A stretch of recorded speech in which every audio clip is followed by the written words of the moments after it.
Okay, Professor Liu, whenever you are ready. So thank you Okay. to start. Okay, thank you.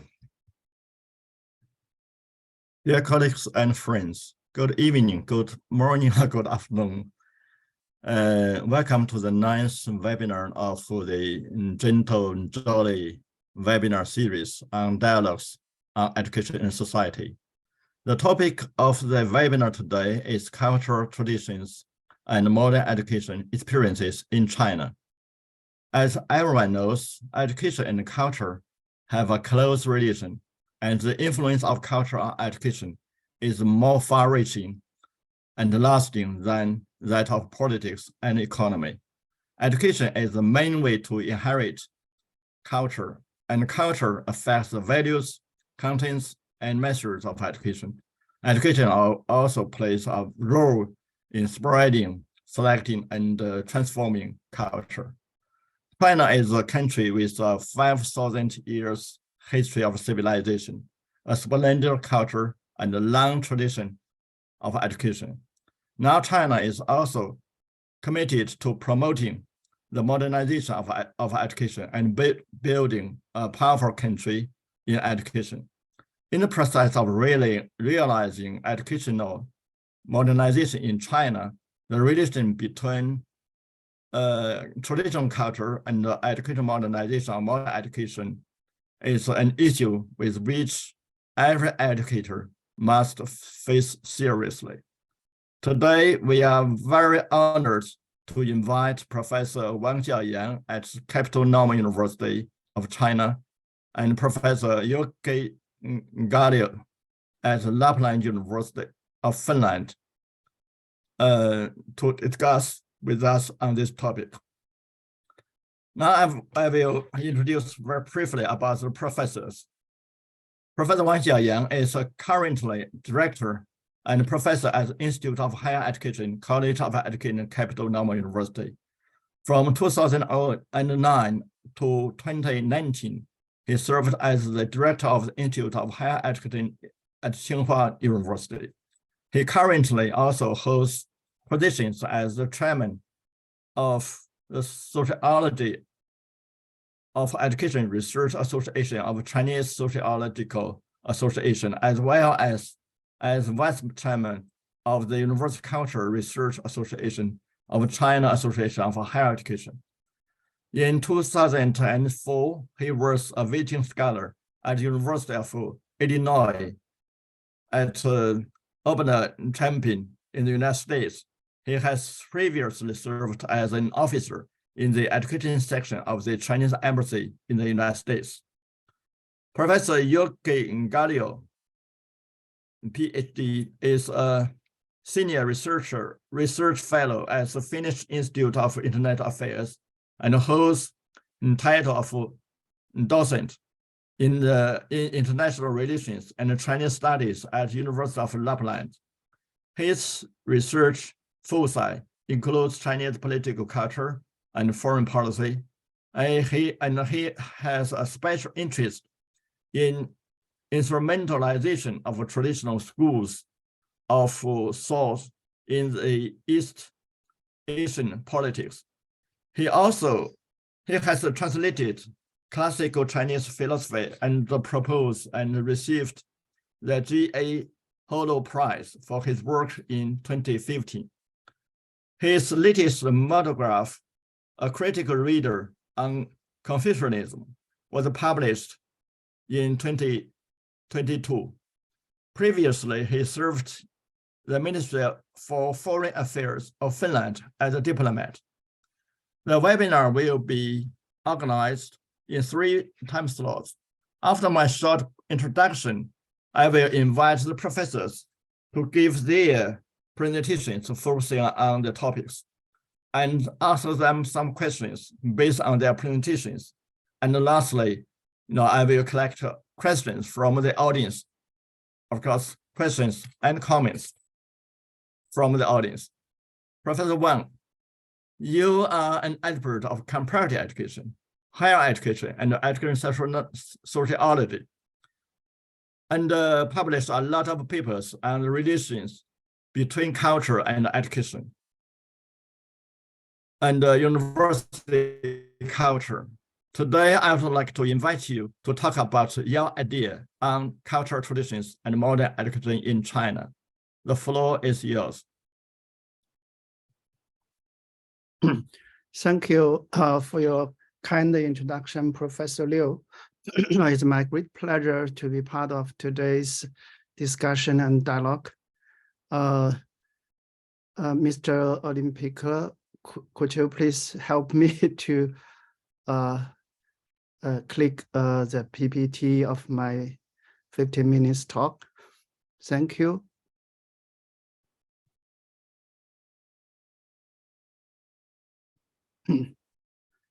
My talk, 15-minute talk, the topic is Chinese cultural tradition and education modernization.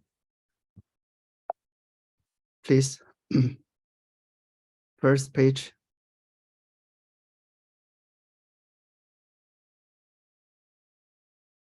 The first slide I'd like to mention about the Chinese culture, the characteristics of Chinese culture is a kind of introversion, focus on in the field of humanities.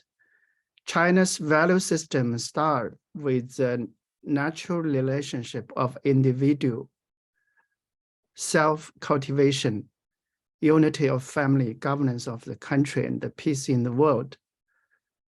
And according to China's social outlook, harmony, equality, and security are the common ways, while conflict and contradiction are the changing ways.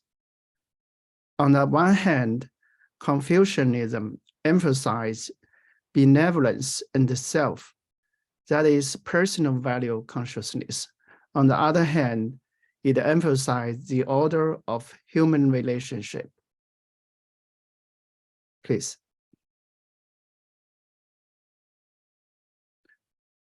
We have a classic university. The meaning of the university in ancient China, the object of a higher education is to bring out the intelligent moral power of our nature, to make a new and a better society, and to enable us to abide in the highest excellence.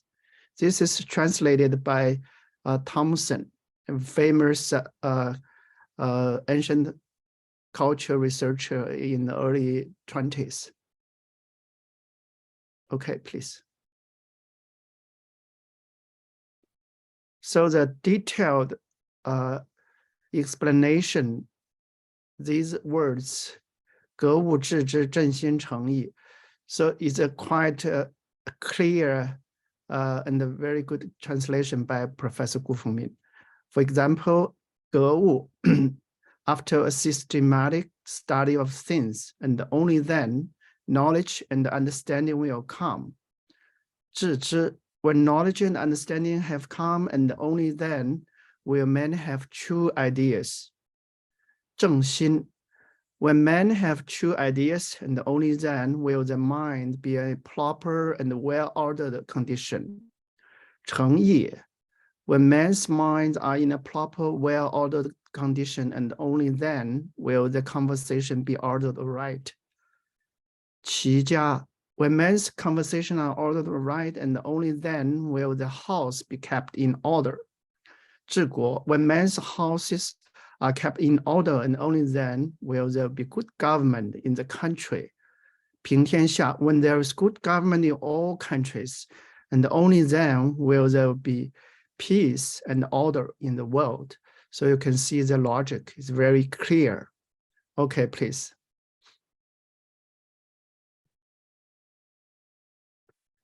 So we find that a cultural force that maintains the long-term stability of a Chinese society. Chinese convinced that the source of value lies in the human heart. A long and deep tradition has been formed in the anatomy of the self, that is self-knowledge and control as the main purpose of efforts. The general stability of Chinese society for 2,000 years cannot be said to have nothing to do with this unique moral tradition.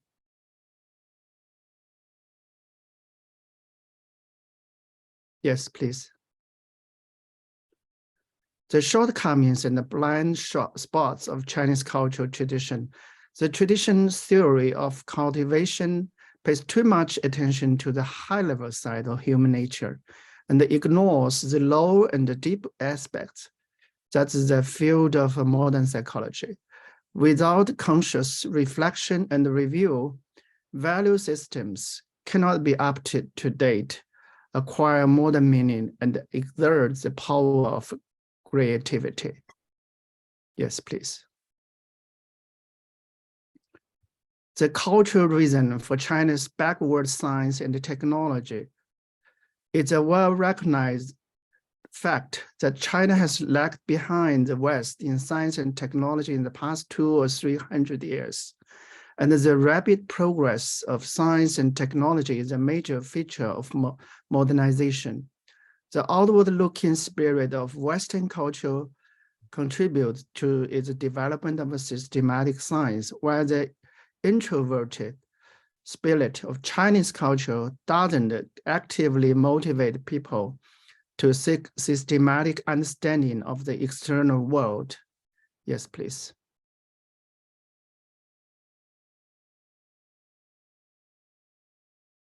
How to transform and apply traditional Chinese spiritual resources to promote modernization. In the value system of Chinese culture, the concept of human dignity is pervasive to all people, even slaves. Confucius used the character Ren, benevolent, to define the character human being is the central value of Confucianism. Okay, please. Positive side of Western modernization is mystical democracy and mystical science in the early 20s. And many scholars try to promote those two values in China. Modern constitutional democracy in the West originated in Britain and then followed by Western European countries.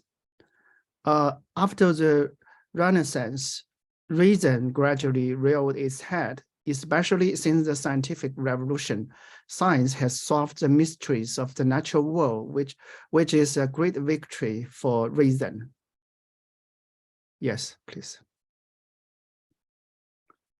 But the Western modernization of the negative side, including overdeveloped individualism, spirit of endless profit, increasing complex litigation system, social issue of neglecting the old and spoiling the young, stressful and conflicting psychological state. This is summarized by Mr. Yu Yinshi, a famous scholar in Harvard University. Yes, please. And Taiwanese psychologist Yang Guoshu tried to summarize the Chinese traditions, values, and the modernity values. For example, obey authority, the equal rights and open, filial piety and respect for ancestries, independent, etc. Yes, please. So the Enlightenment values in the West and the Asia value, they have differences. For example, Enlightenment values including instrumentalism, rationality, freedom, awareness of rights, emphasis on rule of law, protection of privacy, and the personal role. Asia value, on the other hand, compassion, distributive justice, sense of obligation, a public mind, group orientation, etc. Yes, please.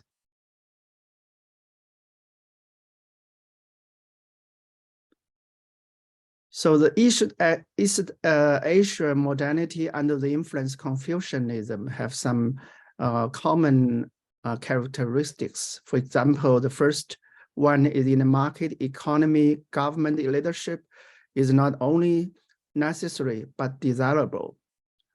Second, although law is essential, organic solidarity depends on the love of people. Third, family is the source of transmission of core values, etc. Yes, please.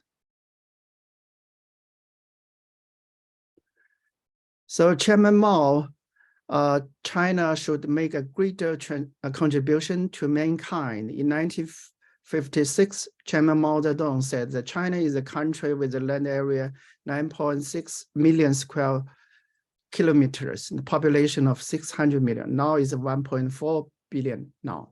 And China should make a greater contribution to mankind. Okay, please. In 1983, Comrade Deng Xiaoping, another great leader of China, wrote an inscription to Beijing Jinshan School that education should be oriented to modernization, the world, and the future. Yes, please. On October 16, 2022, the General Secretary Xi Jinping pointed out in the report of the party's 20th National Congress, from now on, the central task of the Communist Party of China is to unite and lead the people of all nationalities, to build China into a great modern socialist country, to realize the second centenary goal of the party, comprehensively promote the Chinese national rejuvenation by the Chinese path to modernization. Yes. The meaning of modern education, China's experience in transplanting Western education in the 20th century proves that the popularization and the practicality of education are the requirement of educational modernization. However, the problem of elite education be divorced from the public is a drawback of traditional education. It's also a prominent problem, the stubborn disease of contemporary education. Yes, please. The modernization of education is first and foremost the modernization of concepts. This is written by Rethinking of Education Towards the Global Common Good, the UNESCO document. Preserving and enhancing the dignity, capacities, and well-being of the individuals in the front of others in the natural should be a fundamental purpose of education in the 21st century. Education is not only about the acquisition of skills, but also about the values of respect for life and human dignity. Adopt a more holistic assessment framework goes beyond traditional learning areas to include social, emotional learning, or culture and arts. Yes, please. So in China, we can have China's higher education goes from two perspectives. One is a national social perspective. The goal is cultivate qualified builders and reliable successors of socialism. China's socialist modernization drive needs hundreds of millions of high quality laborers, tens of billions of specialized personnel, and a large number of top-notch innovative talents, when the wide caliber professional education is preferred. Yes, please. Second, student personal perspective. To improve the overall quality of student, we must strengthen quality education, personality education that advocates individuality to make up for the deficiency. Make use of the positive influence of genetics and the environment, mobilize student subjective initiative in understanding the practice, promote the comprehensive and harmonious development of students' physical and psychological, and the intellectual and non-intellectual, and promote the modernization of human culture to stand to students' individual psychological qualities. Yes. Yes, please. Since the 1950s, Chinese university have been strengthening professional education neglecting general education, utilitarian orientation in China's university education is too heavy, especially under the impact of tight market economy since the early 1990s. And the discipline settings have been adjusted in the direction of favorable to recent market demand. Yes. The present expression is both more society-oriented, at least prioritized, more utilitarian-oriented. The individual is basically seen as an instrument of society. In order to realize the aim of modernization of higher education by 2035, China should revitalize its traditional education. This can be done by attaching high importance to humanism, by being respectful to each student's dignity and right. Only in this way can society become more civilized and fair in the future. Okay, thank you. That's all my points talked here. Thank you. Okay, thank you, Professor Wang. Thank you for your wonderful presentations. You analyze the relation between traditional culture and China's modern education from a macro perspective, which help us to understand, have a comprehensive understanding of this issue.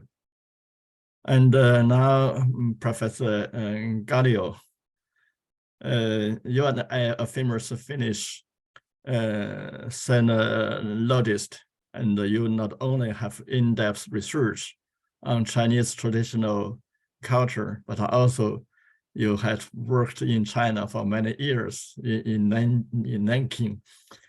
You also have a very good understanding of the Chinese contemporary culture and education. So I'd like to invite you to have a talk on the cultural traditions and modern education in China from a perspective of a Westerner. Yes, please. Thank you very much, Professor Wang. I'm very honored to be able to be present at this seminar, and my apologies for not being an education specialist. I'm a sinologist by background, and my intention is to take a short look at traditional Chinese education system as I see it. Okay. Okay, now we can see the slide. Yes, sorry for the technical issue. We always have these on when we have these online seminars. So I will start with the imperial examination system. As you probably know, the administration in imperial China relied on large bureaucracy from very early on. And the bureaucrats and officials were selected, at least in part, on the basis of their knowledge of Confucian classics. And this system has been accused of focusing on rote learning, on just learning everything by heart, and the memorization of ancient texts, rather than innovative argumentation. And I think this view is also probably behind of what Professor Wang just said about the Yang Guoshu's view on Chinese modernity and how that has made Chinese perhaps more prone to hierarchical thinking and reliance on leaders. However, this might not be a complete picture, because the studies on the subject of imperial examination system actually show that examiners insisted that the candidates needed to demonstrate their own intentions after having articulated the voices of others.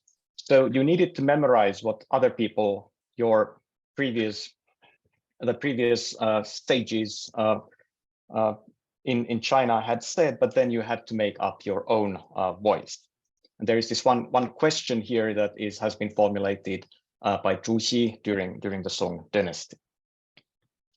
Now, in order to build up the base for recruitment for this imperial examination system, schools were established in prefectures and counties across the country. Today, the tradition of schools for teaching the classics are having interestingly enough, a renaissance in China. There are at least 2,000 academies or Sunday schools across China, and I've heard that there are plans to establish altogether some 10,000 of these. Some of these operate as boarding schools, so they could be called Confucian academies. Some of them are more like Sunday schools that we are familiar with in the West, where parents send their children during weekends and summer vacations to study Confucian classics by rote, memorizing the texts by heart and then being able to repeat them. The texts that the kids, they might start as early as 4 years old, start from simple classics. All Chinese are familiar with the Sanzi Jing, which is a very famous early a simple classical text, and then moving on to more difficult prose and classics. And let's say when you are 12, 13, 14, 15, then you would be reading classics such as Mengzi. Mengzi was one follower of Confucius, or Guwen Guanzhi, which is one of the classical prose compilations, very famous in China. But the idea is that memorizing is important. You have to learn things by rote, and that will lead to understanding when time is right. Now, what does this understanding then mean? Like Xunzi, another follower of Confucius, said, the goal of studying is to unite righteous and proper behavior. Now, today we can see that the revival of this kind of schools can be understood from at least two angles. First, there's a desire to bring back traditional values. And secondly, the schools are seen useful in raising cultural self-confidence among the youth. Now let's go to Confucius, who is the sort of at the beginning of all this. The imperial examination system and these schools for teaching the classics, they're all based supposedly on the teachings of Confucius and his followers. What did he teach? Confucius famously said, when people are wealthy, what do they need next? And his answer was education. At the time of Confucius, learning was based on oral tradition. So the early texts had to be learned by heart because the writing materials were scarce. Many texts were not written at all. They were just repeated by mouth. And the early texts, when we are reading the Analects of Confucius, for instance, have indications that memorizing was also used to learn the written tradition.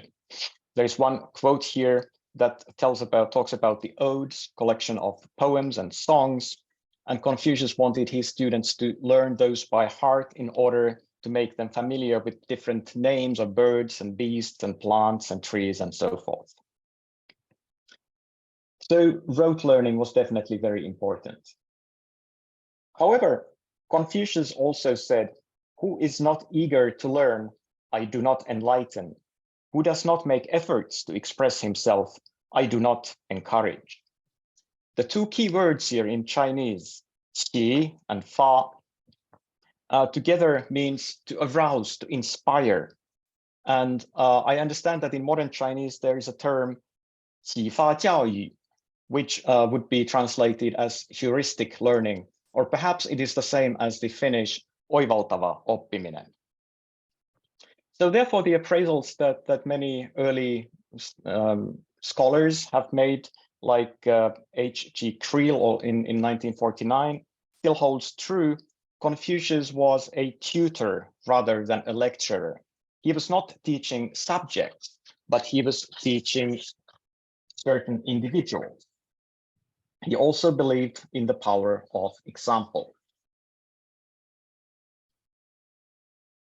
So the issue when we're looking at the legacy of Confucian education is not about the practices of education. It's not about whether one should utilize rote learning or not.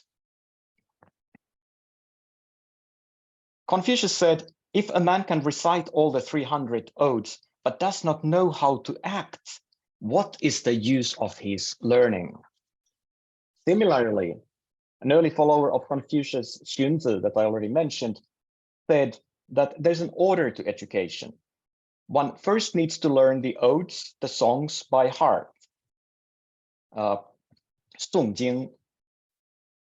And the purpose of education then, is to become an enlightened, conscious member of the society. So thus we can say that one legacy of educational thinking in China, or educational thinking by Confucius, is that there should be no learning for the sake of learning. A second legacy is the scientific outlook. A book of rights in the text 大学, Great Learning, that Professor Wang just quoted, it puts emphasis on the term 格物, investigating things. One has to investigate things in order to become knowledgeable. And one has to be knowledgeable to be sincere. One has to be sincere to become enlightened. And one has to be enlightened to guide others. Thirdly, education and study should aim for getting the whole picture and grasping the essential.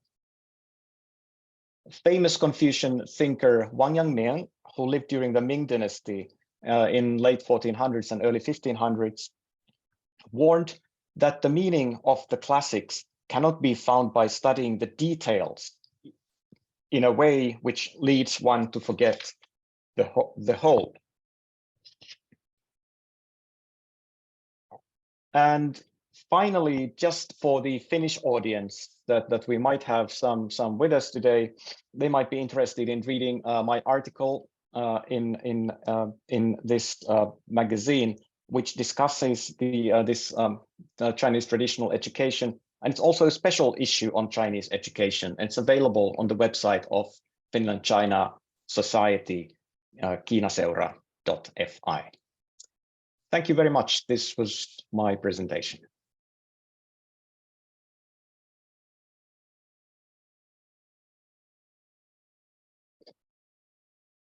Okay, thank you. Thank you, Professor Kallio, for your unique ideas from an expert of China, from the Western from a Western country, Finland.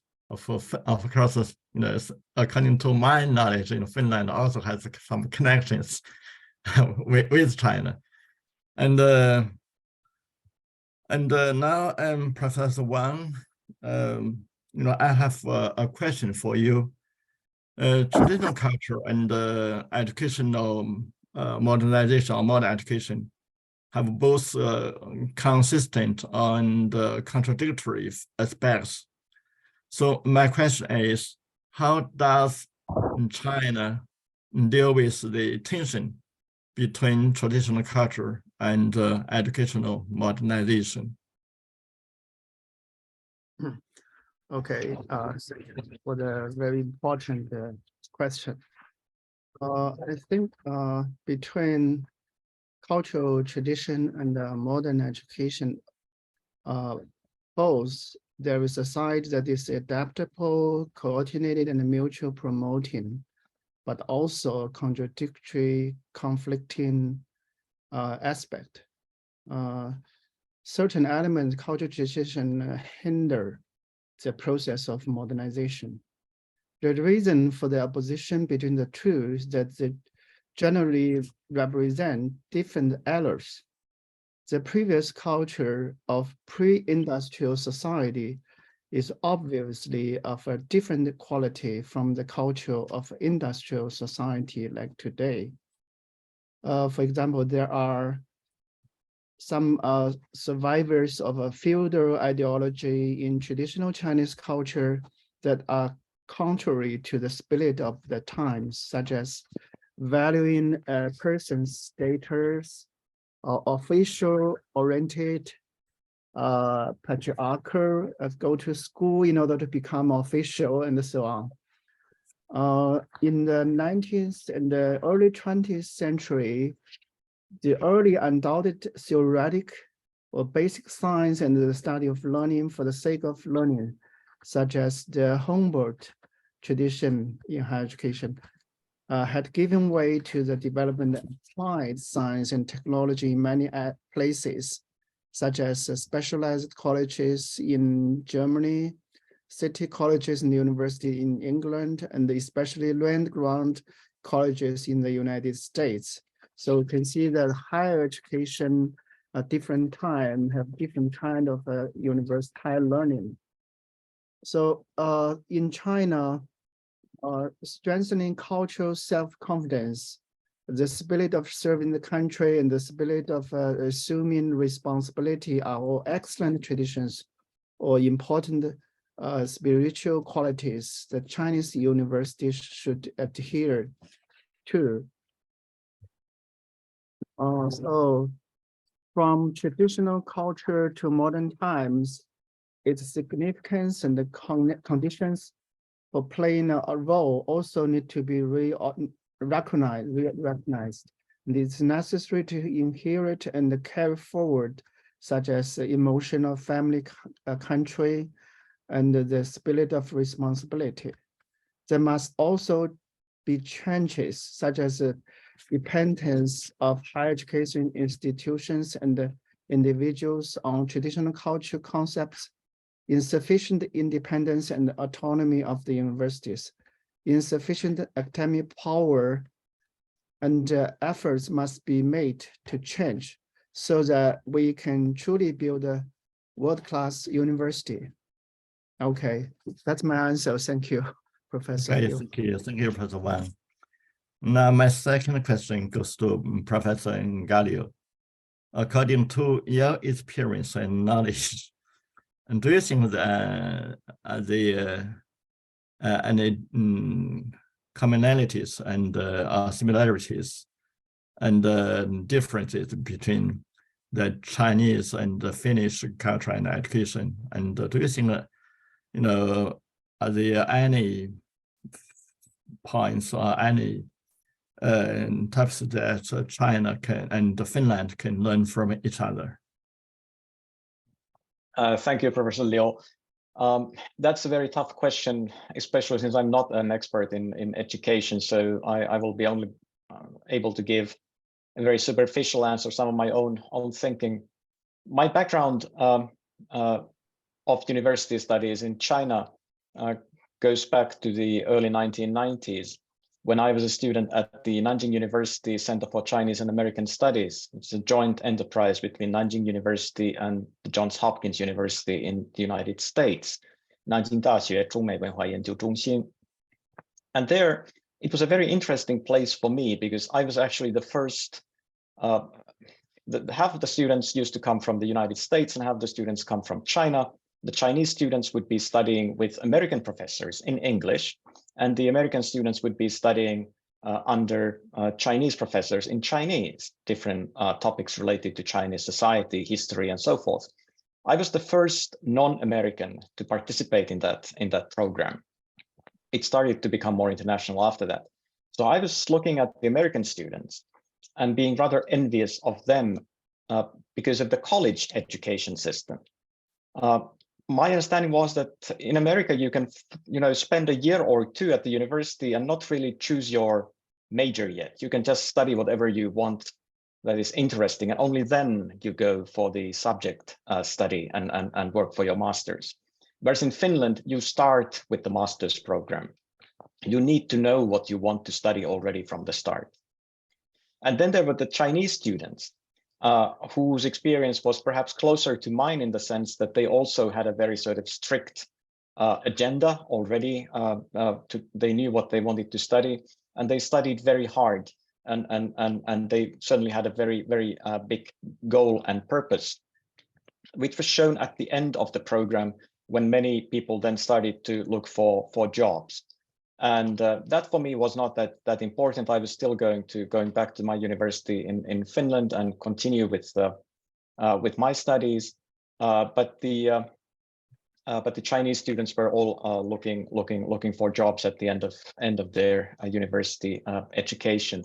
So there was sort of, I felt that in Finland and America had in common the kind of thought that you really mostly study for yourself, your own self-improvement, and then whatever job you might find after that is almost an afterthought. Whereas in China, it is very strict from the start. Knowing of course the entrance examination, the Gaokao system, it is very goal-oriented from the beginning. But then again, on the other hand, I felt that the way of studying between what I was used to in Finland and what I was looking at my Chinese classmates study was perhaps closer I felt closer to them than to many of my American fellow students, because they were, in my mind, not studying seriously enough, whereas the Chinese students were all of them were very serious and diligent about their studies, and I felt the same way, that it is important. This is a very unique chance that I've been giving a scholarship to study there, and I need to take full use of that. So I think we have our different approaches based on our different cultures, but there are some similarities, some differences. But I do believe that there's always much to learn. I've always felt, and that's the reason why I've been studying Chinese and Chinese culture, that there's a lot to learn from knowing how the Chinese see the world and how they look at things and what kind of education they are receiving. And I'm really envious that many Chinese have such a deep understanding of classical Chinese culture just because of being Chinese and going through the Chinese school system. Whereas for myself, I had to learn everything that I know. My rather shallow view of things has come much later and through much harder work. Thank you. Thank you, Professor Kallio. Even for the Chinese, it's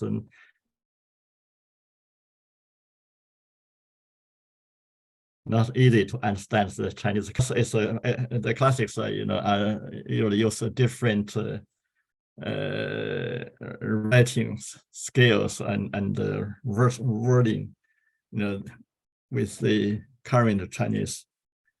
And my third question goes to both the professors, Professor Kallio and Professor Wang.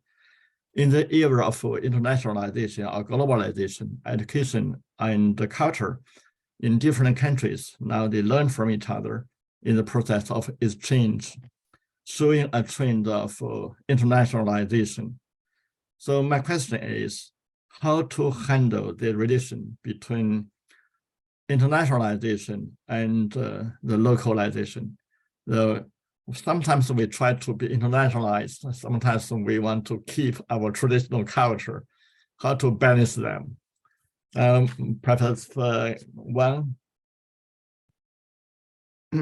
Okay, another very important question is a kind of horizontal level of maybe some conflict between. Yes, I agree. Globalization has brought about the integration of culture and education, but also conflict and anxiety.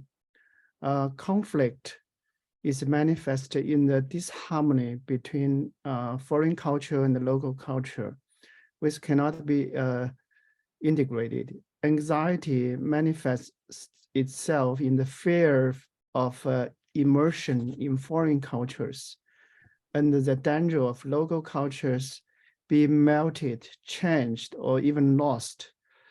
What's the way out? The first is to adopt an open mind, learn and absorb all the excellent achievements of world civilization, localize them, integrate them into our national culture, and constantly create a new national culture. The second is to inherit and carry forward the excellent traditions of our own national culture and spread them to the world. So it's necessary to innovate in the introduction of especially technology, create our own new technology, and achieve a leapfrog development Only in this way can we not be dependent on developed countries and truly embark on the road of prosperity and strength. Without a breakthroughs in the technology and talent, it's difficult to get rid of dependence on developed countries. So only by learning from rational, effective components of spirit Western University and inherent Chinese and Western cultures can we finally surpass Western University model. Like Professor Ruth Havel, a well-known Canadian scholar, pointed out, that China's modernization should have a different model from the West. The West social modernization based on individualism, market mechanism, rationalism, and the bureaucratic system has its limitations. In practice, it also causes many social problems. For example, moral nihilism, indifference in human relationship, weakening of social ties or cohesion, and the sense of social community is increasingly dissolving. Chinese culture, on the other hand, is based on the traditional Confucius concept of benevolence and the feelings of a family and the country.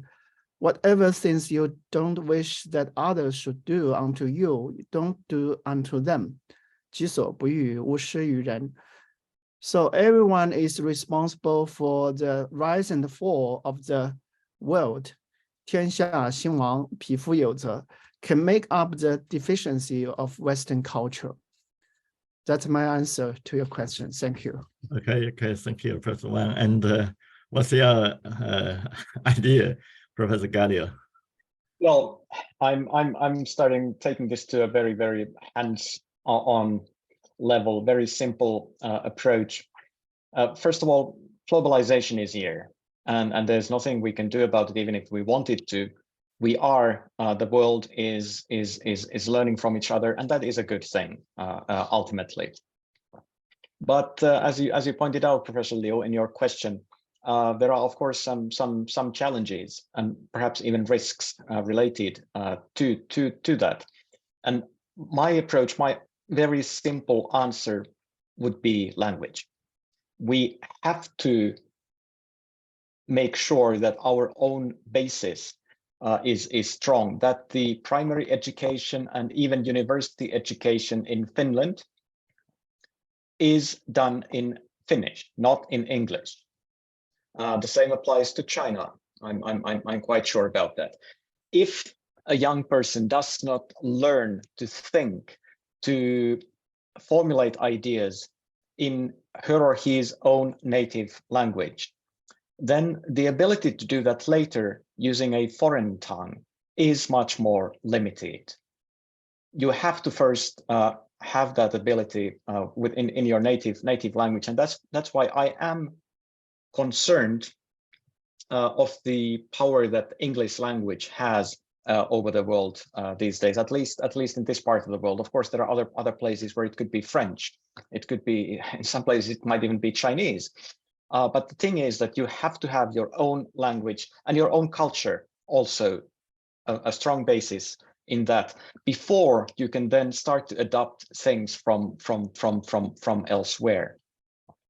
Of course, I'm a translator. I translate things into Finnish. So I'm saying this because it's also my livelihood that people still read books in Finnish, that university students in Finland still take classes in Finnish and not everything only in English, which I think would be a mistake. There needs to be this very strong sort of home base for everybody before you can then enter the globalized world. Otherwise, you will be just picking up some very superficial things from here and there and putting them together into something that is no longer this or that. You need to be, as Professor Wang said, you need to be able to know what you are yourself before you can then integrate other elements into that. Thank you, Professor Kallio. And now I would like to collect questions and comments from the audience. Dear audience, And when you raise your question, please tell us first your name, your affiliation, and to which professor your question is addressed, please. And no, if I'm allowed, so Olli-Pekka Malinen from yes, of course you're allowed. University of Helsinki. So I would be interested to know. This can go to both professors. That in your experience, what is the most common misunderstanding related to Chinese traditional education and cultural tradition? So I'm here referring maybe to the misunderstandings in the West, or even misunderstandings among the Chinese themselves.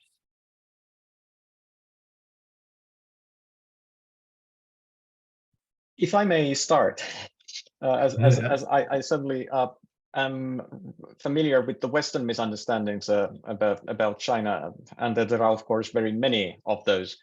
But I think there are perhaps two things that may or may not be misunderstandings as such. One has to do with the idea that I was referring to at the beginning of my presentation, that Chinese education supposedly is all about memorizing things and learning things. It's like a bucket being of water being thrown over you, and you're not supposed to think yourself. You're not supposed to step outside your own little box. You're supposed to stay there. This is the tradition of the imperial education system, and the critique that there has been about it in China as well. But as I was pointing out, that might not be necessarily entirely true.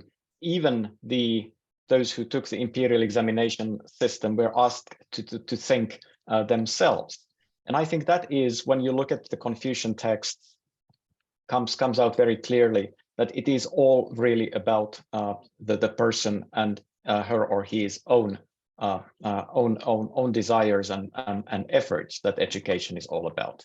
And that is related to another misunderstanding that has to do with saying that the Chinese are always thinking first about the society, about the community, and only after that they think about themselves.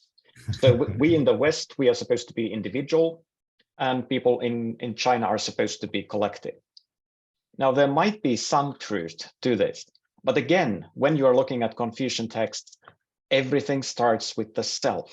You have to yourself investigate things. You have to yourself become an enlightened person in order to become a better person yourself. So everything in China also starts from the self. So I don't know what Professor Wang or Professor Liu you would think about this. Thank you, Professor Kallio. Professor Wang, what's the idea? What's your opinion about that, Professor Wang Xiaoyang?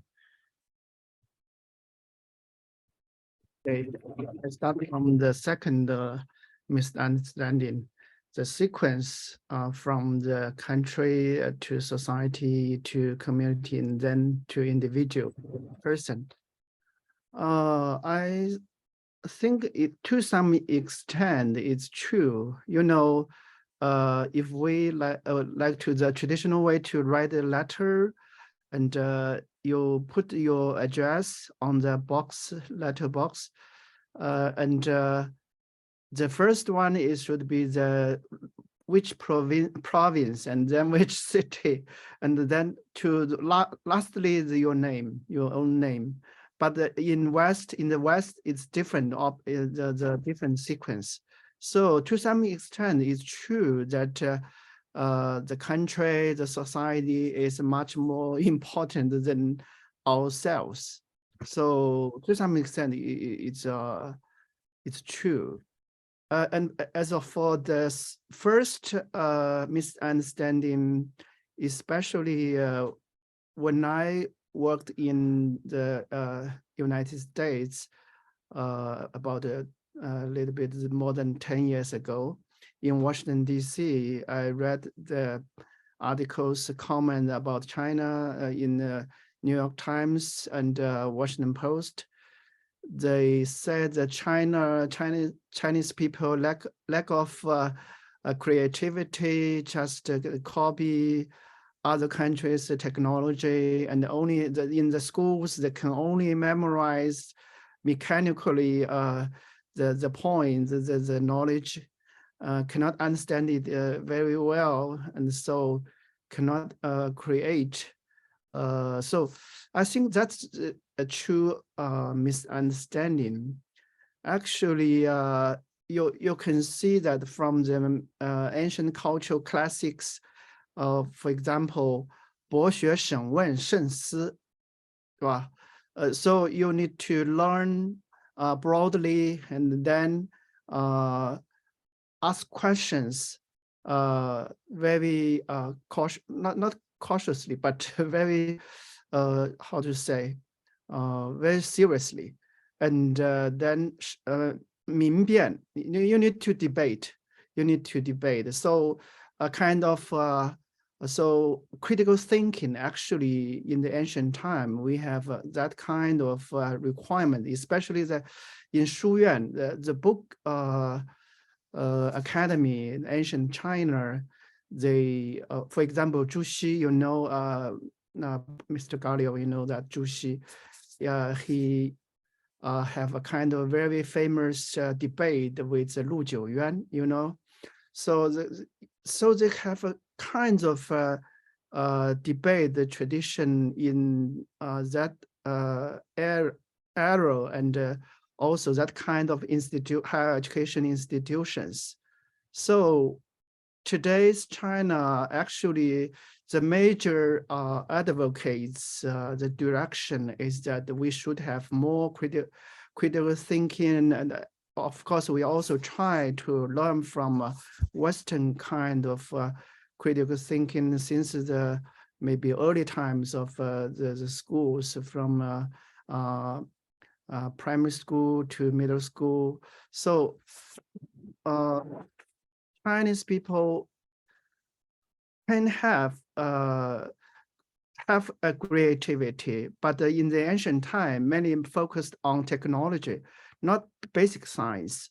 So like the logical thinking, logical reasoning kind of thinking, it's really not that like the Western way, like Aristotle, the logical thinking is seldom in ancient classics in China. Maybe Dao De Jing is one of the example, is kind of logical thinking, but the Ren Yu, of course, not that much many logical thinking. So it's kind of wisdom teaching. So that's a different, different aspect in different classic books. That's my answer. Thank you. Okay, thank you very much, both of you. Thank you, Professor Wang. And now the question from Professor Wang Yiqiu from Linyi University, China. The question is how to deal with some paradox, such as programmatics and liberal education, science and humanities. How to balance them? And Professor Kallio, can you answer that question? Well, perhaps Professor Wang, who is really an expert in education, should answer that rather than myself. Okay, Professor Wang. Although I'm looking at Professor Wang, who made the question, now wearing headphones, so perhaps she would be able to also to articulate her question herself. Okay, Professor Wang, Xiaoyang, what's your opinion? Could you please repeat the question again? I'm sorry. How to deal with some paradox, the tension between pragmatics and the liberal education, science and humanities. Yeah, important question, interesting question. I think that in Chinese higher education today, science education attach high importance both by the government, also the people. And 1/3 of undergraduate students in Chinese university are majored in science and technology specializations.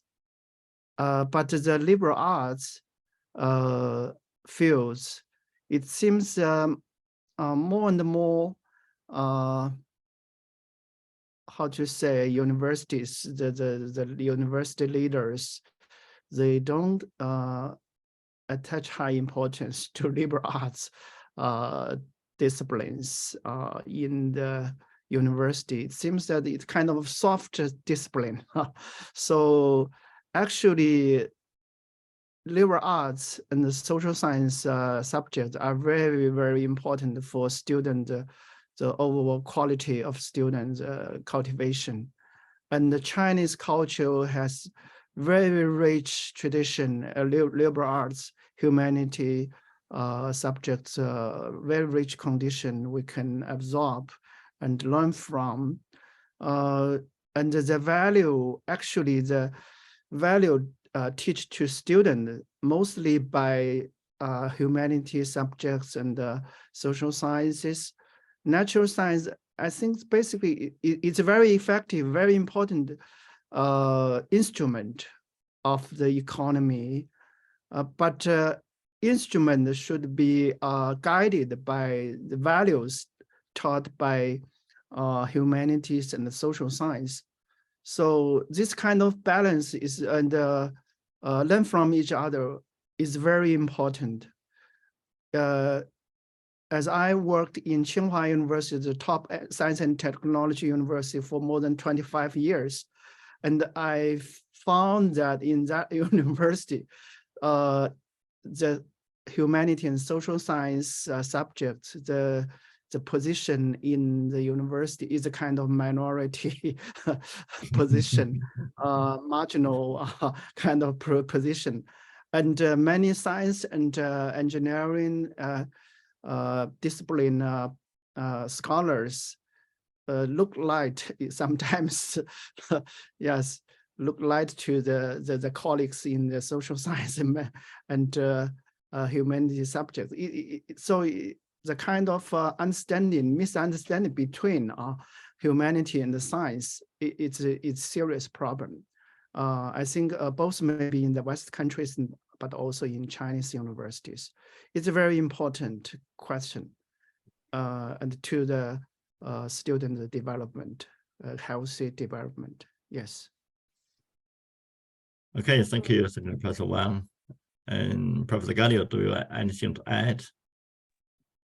Not really. I say I completely agree with Professor Wang. I think it's a very important question, and sadly, I'm also looking at Finnish universities these days that seem to be much more sort of result oriented. The students are forced to choose their sort of future profession early on and then just pursue that career. And if it's in technical, in sort of pragmatical studies, then something is left missing. I really hope that we should have a university system where everybody would first forced to study liberal subject for 2 years and only then go on with other subjects, because I do think that it makes a very important basis. It's really those subjects that help us to grow as a person, and then to studying the sort of the practical skills should only follow. Okay, thank you. And perhaps we can have one more question from the audience. Any more questions? Yes, thank you for the presentation. Yes, my name is Xi Jing from Xiaoyang University in China. I have a question for Jyrki Kallio. So what's the current attitude of learning Chinese language and culture among Finnish people? Can you make any comments on that? Yes, the interest towards Chinese language has been gradually growing in China, and now we have some schools where Chinese can be or is taught already at the lowest grades. and there is some hope that people would then be able to study Chinese through all the school system, and even at our matriculation exam, then take China as one of the subjects. We are not there yet, but there are plans and projects to help that. It has been understood, of course, that Chinese is a very important language, but unfortunately, one has to say that the interest towards Chinese, perhaps among many young people, has been over the past few years in the decline. And that has to do with several factors. The political climate is one of those. And then there is the fact that Korean and Japanese youth cultures, they are very well received. And so those who have sort of an inclination to studying something related to East Asia, they might study Korean or Japanese instead of Chinese, because they're more familiar with the popular culture coming from those places. There are not very many examples of the Chinese youth culture is not present in Finland in the same way as in other cultures. But right now, I would say that there is a serious problem of the political climate, international relations, growing and going towards a direction where people are giving up their desire to study Chinese for reasons that have to do with international politics, international relations, looking at and then forgetting the importance of China in many other ways, and the rich culture of China as well. Okay, thank you. Okay, thank you, Professor Kallio. And time passes so quickly that I have to declare the end of the webinar. On behalf of the organizers of the GINTL JoLII webinar series, I want to express my sincere thanks to Professor Kallio and Professor Wang Xiaoyang for your contributions. And also my thanks goes to our dear audience for today's webinar. This is the latest webinar of 2022, and we look forward to seeing you in the next year. We'll have most webinars, on the dialogue on education and the society. And Christmas and New Year are coming soon, so I wish every one of you a Merry Christmas and a Happy New Year, and the most important, good health in the coming year. So thank you so much. Thank you, and good health to everybody. Thank you. Happy New Year to everyone. Merry Christmas to everyone.